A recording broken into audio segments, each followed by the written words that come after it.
जिसके मां बाप ने आजादी की लड़ाई में भाग लिया, हिस्सा लिया, इस सरकार को वो हुसैन भाई पसंद नहीं है पर शेख हसीना पसंद है, शेख हसीना पसंद है। दुख है इस बात का, आज भी कुछ ऐसे संत हैं जिसको देखते उसके चरणों में मस्तक झुक जाती है, पर सिर्फ भगवा पहन लेने से कोई साधु संत नहीं बन सकता है। वो रावण था, ऋषि का रूप लेके सीता मैया का हरण करने गया था। उसी तरह सत्ता के हरण के लिए अगर कोई संत का, ऋषि का रूप लेता है। गुजरात के उस अमरेली में एक बेटी, पाटीदार की बेटी, भाजपा के दो बड़े नेता की लड़ाई में एक खत टाइप किया, उसका सरघस निकाला गया, पट्टे से उनको मारा गया। अमेरिका में चुनाव चलता है और वहां जाके कहते हैं अब की बार ट्रंप सरकार, अब की बार ट्रंप सरकार। और फिर क्या हुआ? आज 220 इंडियंस को वहां से निकाल के वापस भेजा। सबसे ज्यादा उसमें गुजराती है। जियो और मार दो आया। और उसके बाद जहां जहां भी बाहर हिंदू रहता है वहां दिक्कत होती है। लाल आंख दिखाओ ने जाके जाओ पास के कंट्री में जहां पे मेरा मंदिर टूटता है, मेरे हिंदू पे अत्याचार होता है, जाइए 36 का सीना लेके, 56 का सीना लेके बचा लीजिए उसको। आपकी राजनीति की वजह से वहां हिंदू दिक्कत में है। जब जम्मू कश्मीर में जाते हैं देश के गृह मंत्री कहते हैं सरकार बना दो हमारी, ईद और मुहर्रम पे मुफ्त में गैस सिलेंडर देंगे। भैया गुजरात में तो कब से बनाए हुए हैं, दे दो रामनवमी पे, दे दो जन्माष्टमी पे मुफ्त का सिलेंडर, वहां क्यों नहीं देते हो भाई? क्या हमें जरूरत नहीं है? दूसरा कहता है तो रेवड़ी बांट रहे हो। अच्छे अच्छे लोग आए तो सही उनके पास, पर यह सरकार भी ऐसा करती है। उनको काम क्या देते हैं? जाओ गाली दो कांग्रेस पार्टी। पर वो हिंदी फिल्म का एक डायलॉग है ना, रंगा खुश हुआ, हमें गाली देने पे उसको सुनाया जाता है। आज के माहौल को देखते हुए झूठ बिकता है जुमलों के बाजार में। मुखबिर देशभक्त हो गए जुमलों के बाजार में। आजादी के दीवाने देशद्रोही हो गए ये जुमलों के बाजार। कि राष्ट्रपति जी के अभिभाषण उस सरकार की दिशा और दृष्टि दिखाता है। बड़े दुख के साथ कहना पड़ता है कि सरकार ने जो अभिभाषण तैयार करके दिया है उसमें ना दिशा है ना दृष्टि है।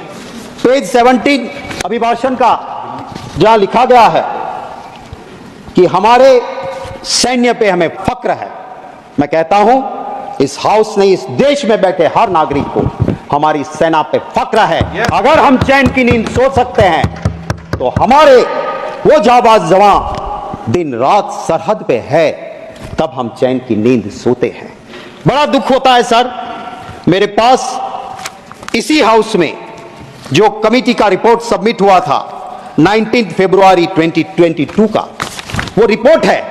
और इस रिपोर्ट में लिखा गया है कि मेरे सैन्य के उस जांबाज जवानों को लाइफ सेविंग सामान या जरूरी सामान स्टोर में वो पड़ा मिला जिसकी एक्सपायरी डेट हो गई थी। और एक्सपायरी डेट हुआ सामान अगर मेरे उस जांबाज जवानों को देती है सरकार, और ये रिपोर्ट कमेटी की है जहां बीजेपी कांग्रेस के सभी साथी बैठ के इसका विश्लेषण करते हैं, यूनानिमस रिपोर्ट आती है।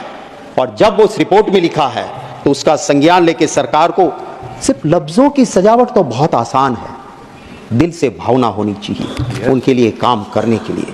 मैं बड़े भारी मन के साथ कहता हूं, मेरे गुजरात के बस अब कुछ ही महीने में 2 जाबाज जवान शहीद हुए।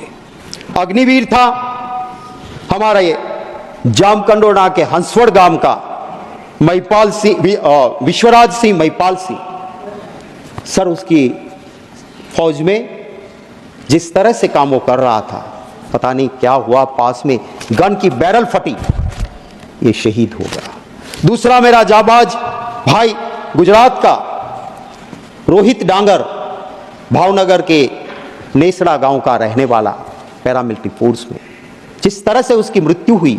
मैं गया था, परिवार एकदम गरीब। अब उनकी चीजें, उनका पोस्टमार्टम रिपोर्ट, उसके लिए उनको दर दर की ठोकरें खानी पड़ी। हमें शर्म आनी चाहिए। उनको जो हक मिलना चाहिए, क्यों हम विरोध करते हैं अग्निवीर का? क्योंकि जो शहीद हुआ उसे ना शहीदी का दर्जा मिलेगा, ना वो परिवार कहा जाएगा कि बेटा शहीद हुआ, क्योंकि वो अग्निवीर था। ये शर्म की बात है। एक सिपाही का काम, हमारी रक्षा का काम करने वाले को हम ठीक से नहीं रख पाए। सर, मैं हिंदू हूं, मैं मेरे कुल देवता की पूजा करता हूं, मेरी देवी मां की आराधना करता हूं, मोक्ष की प्राप्ति के लिए करता हूं। मैं मतों की राजनीति के लिए मेरे देवी देवता का उपयोग नहीं करता। मैं हिंदू हूं, मुझे फक्र है कि मेरे मजहब में ऐसे धर्म गुरु हुआ करते थे कि राजा, सत्ता पे बैठने वाले उस राजा को भी पीठ पे वो पहले दंड मारते थे कि राज सत्ता पे बैठने से पहले याद रखना कि तुम्हारे ऊपर भी धर्म सत्ता है। दुख है इस बात का, आज भी कुछ ऐसे संत हैं जिसको देखते उसके चरणों में मस्तक झुक जाती है, पर सिर्फ भगवा पहन लेने से कोई साधु संत नहीं बन सकता है। वो रावण था, ऋषि का रूप लेके सीता मैया का हरण करने गया था। उसी तरह सत्ता के हरण के लिए अगर कोई संत का, ऋषि का रूप लेता है, मुझे दर्द होता है। वो मेरे मजहब को बदनाम करता है, मेरे धर्म को बदनाम करता है। ऐसे को साधु संत कहलाने का कोई अधिकार नहीं है। सर, दर्द होता है महोदय, दर्द होता है कि जब धर्म की बात को एक पॉलिटिकल इवेंट बनाया जाता है। मेरा हिंदू धर्म वो है, वो एक गरीब के लिए भी कहता है कि मन चंगा कथरोट में गंगा। जाने की जरूरत नहीं, तू गरीब है भाई, तेरा मन साफ है तो तेरी कथरोट में भी मां गंगा है। और जब मां गंगा के पास, शास्त्र कहते हैं, कोई गलत आदमी जाके स्नान करता है तो मां का प्रकोप भी उठता है और निर्दोष लोगों को जान भी जाती है। मैं सरकार से महोदय आपके जरिए विनती करता हूं, बता दीजिए नाम उनके, कौन कौन वहां पे गए थे, किसकी मृत्यु हुई है।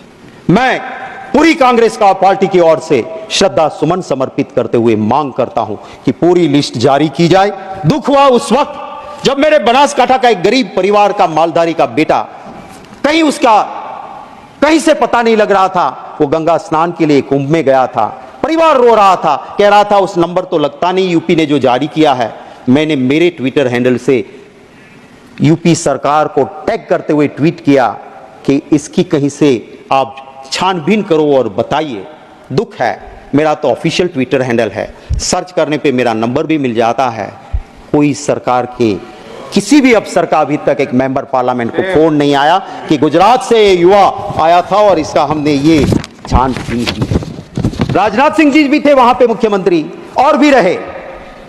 मैंने परसों ही यहां पे पूछा, कहा उन्होंने, यहां शक्ति सिंह कभी भी वीआईपी के लिए कुंभ में कोई व्यवस्था हम नहीं की थी और कभी भागदड़ दिक्कत नहीं हुई थी। क्यों आप की ऐसे?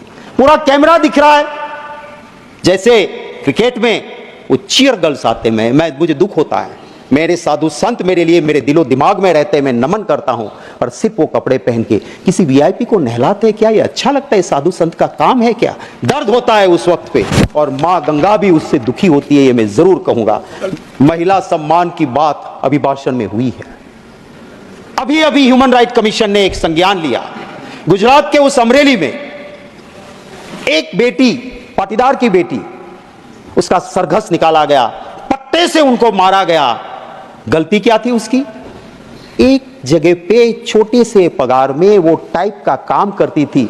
भाजपा के दो बड़े नेता की लड़ाई में एक खत टाइप किया, वो खत क्यों टाइप किया करके उसका गुनाह हो गया और उसको वहां से मारा गया।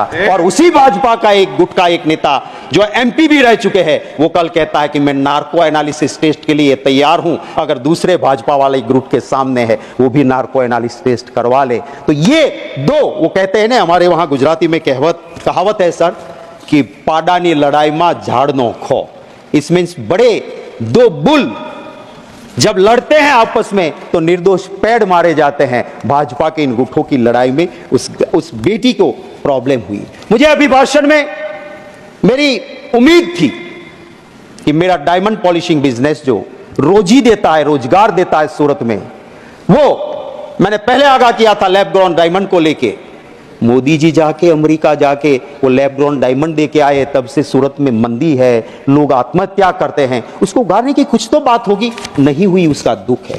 वहां का टेक्सटाइल उद्योग सर ऑक्सीजन पे है, कोई बात अभिभाषण में नहीं हुई है। दुख होता है सर, जिसके मां बाप ने आजादी की लड़ाई में भाग लिया, हिस्सा लिया।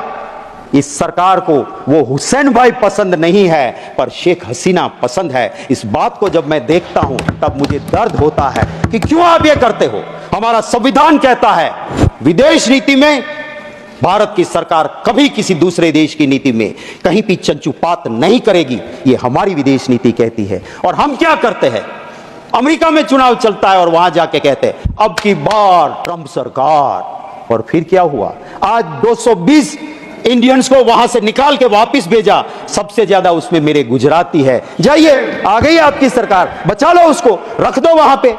अरे मेरा हिंदू धर्म तो वो है सर कि चींटी काटती है ना हमें, उसे खाना जाके परोसो, वो मेरा हिंदू धर्म है, उसे मुझे फक्र है। मेरा हिंदू धर्म वो है, वो कहता है वसुधैव कुटुंबकम।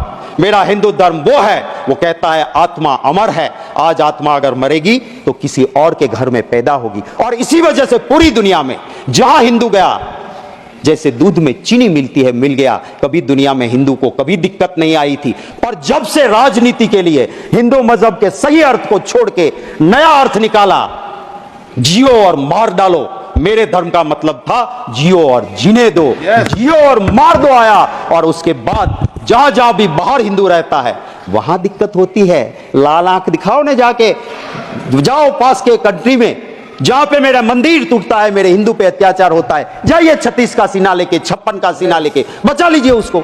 आपकी राजनीति की वजह से वहां हिंदू दिक्कत में है, इसको समझना चाहिए। मैं आखिर मेरी मिनट बची है, उसमें एक बात जरूर कहूंगा सर, दिल से भावना होनी चाहिए। गांधी जी गरीब के बेटे नहीं थे, उसके पिता के पास हवेली थी, सबसे बड़े अफसर थे वो नवाब के जूनागढ़ के। गांधी जी खुद बैरिस्टर थे, सूट बूट पहनते थे और जिंदगी भर मौज कर सकते थे। उसने कभी नहीं कहा मैं गरीब का बेटा हूं, पर जब देखा कि मेरे देश की आजादी की जरूरत है तो सूट बूट छोड़ के धोती पहन के आ गए और आधी धोती पहन के इस देश को आजादी दिलाई। वो गरीब का बेटा नहीं था। आज कोई कहता है मैं गरीब का बेटा हूं और 10 लाख का सूट पहन के बड़े इंडस्ट्रियलिस्ट की सिर्फ सेवा करता है, तो उससे भला नहीं होगा। कहां पैदा हुए वो जरूरी नहीं है, आपके मन की मंशा क्या है, देशवासी को उससे फर्क पड़ता है। और उसी की मैं उम्मीद जरूर करता हूं। कैसी कैसी बातें होती है सर, मैं आधे मिनट में पूरा कर दूंगा। मैं पूरा बोलिए सर, कैसी बात होती है जब जम्मू कश्मीर में जाते हैं, देश के गृह मंत्री कहते हैं सरकार बना दो हमारी, ईद और मोहर्रम पे मुफ्त में गैस सिलेंडर देंगे। अरे भैया गुजरात में तो कब से बनाए हुए हैं, दे दो रामनवमी पे, दे दो जन्माष्टमी पे मुफ्त का सिलेंडर, वहां क्यों नहीं देते हो भाई, क्या हमें जरूरत नहीं है? दूसरा कहता है तो कि रेवड़ी बांट रहे हो। तो वोट के लिए आपको कुछ भी करेंगे। जम्मू कश्मीर में पहले कहा बाप बेटी ने बहुत लूटा, फिर बाप के साथ भी सरकार बनाई, बेटी के साथ भी बनाई, और जब देश में दिक्कत लगी चुनाव जीतने में तो बिना तलाक बोले तलाक भी कर दिया। तो ये क्या रीति है राजनीति की? सर आज इस तरह से देश का माहौल चल रहा है। उस वक्त मैं सिर्फ इस अभिभाषण पे जरूर ये कहूंगा कि हमें चिंता करनी होगी उस युवा के रोजगार के लिए। उसको रोजगार नहीं मिलेगा, देश में लॉ एंड ऑर्डर नहीं बचेगा। हमें चिंता करनी होगी महंगाई की, उस गरीब के पेट में अगर अन्न नहीं जाएगा, इस देश के लिए बड़े बड़े लोगों की बात हम उद्योगपति के विरोधी नहीं है। पर अगर मेरा ही सवाल था 24 दिसंबर को, और जब अहमदाबाद एयरपोर्ट सरकार के पास था सर, कोई भी इंटरनेशनल या डोमेस्टिक पे जाता था, सालों से 85 रुपया पैसेंजर यूजर्स चार्ज लगता था, सिर्फ 85 रुपीज।